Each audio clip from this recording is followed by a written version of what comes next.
Selamat pagi sahabat Alkitab yang terkasih. Marilah kita awali hari ini dengan melakukan perenungan akan firman Tuhan. Bacaan Alkitab kita pada hari ini berasal dari Injil Lukas pasalnya yang ke-24 ayat 44 sampai 53.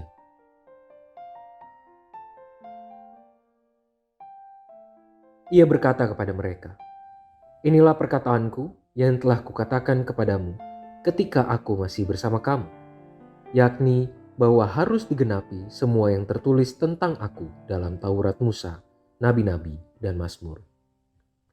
Lalu ia membuka pikiran mereka sehingga mereka mengerti kitab suci. Katanya kepada mereka, "Ada tertulis begini, Mesias harus menderita dan bangkit dari antara orang mati pada hari yang ketiga. Dan juga dalam namanya berita tentang pertobatan untuk pengampunan dosa harus diberitakan kepada segala bangsa, mulai dari Yerusalem. Kamulah saksi-saksi dari semuanya ini. Lihatlah, aku akan mengirim kepadamu apa yang dijanjikan Bapakku. Namun kamu harus tinggal di dalam kota ini sampai kamu diperlengkapi dengan kekuasaan dari tempat tinggi." Yesus membawa mereka keluar kota sampai dekat Betania.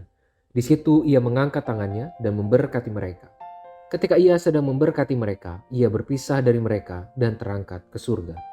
Mereka sujud menyembah dia, lalu pulang ke Yerusalem dengan sangat bersuka cita. Mereka senantiasa berada di dalam bait Allah dan memuliakan Allah.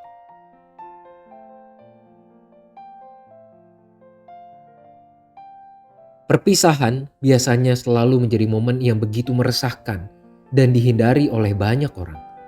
Apalagi ketika perpisahan itu terjadi di antara pihak-pihak yang sudah memiliki ikatan relasi yang sangat kuat.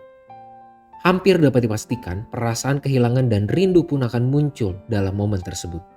Bahkan bisa saja ada pihak yang berusaha untuk menolak kenyataan dan bersikeras untuk menunda maupun menggagalkan perpisahan. Padahal perpisahan tidak melulu perlu dihadapi dengan patah semangat. Perpisahan pun memiliki potensi yang akan semakin meningkatkan kualitas ikatan relasi dari pihak-pihak yang terlibat di dalamnya. Peristiwa naiknya Tuhan Yesus ke surga juga menjadi sebuah bentuk perpisahan antara ia dengan para muridnya. Namun perpisahan itu tidaklah menjadi sebuah momen yang menghasilkan patah semangat, apalagi lunturnya spiritualitas dan mentalitas para murid. Perpisahan yang terjadi pada saat itu hanyalah secara fisik, bukan secara ikatan relasi iman dan rasa.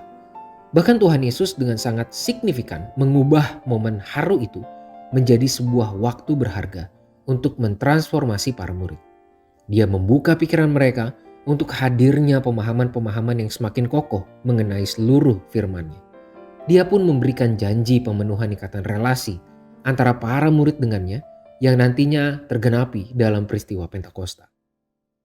Tuhan Yesus pada hari kenaikannya ke surga telah mentransformasi dan memperlengkapi para murid untuk bertumbuh serta berdampak dengan kebenaran Tuhan. Sahabat Alkitab, pada hari ini kita merayakan peristiwa kenaikan Tuhan Yesus ke surga. Hari ini kita pun diajak untuk mengingat, memaknai, dan menghidupi momen tersebut sebagai bagian upaya untuk merayakan pemenuhan relasi yang telah Kristus anugerahkan bagi kita.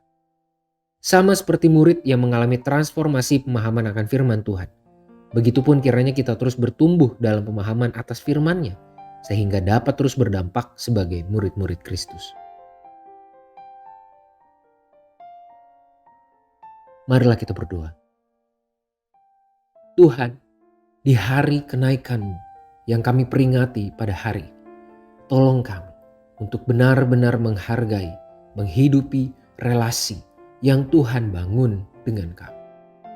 Mampukan kami untuk terus merayakan ikatan ini dengan penuh syukur, dengan upaya iman yang nyata. Mampukan kami untuk terus memahami firman-Mu dan menghidupinya di dalam keseharian kami. Hanya di dalam nama Tuhan kami Yesus Kristus kami berdoa dan menyerahkan kehidupan kami. Amin.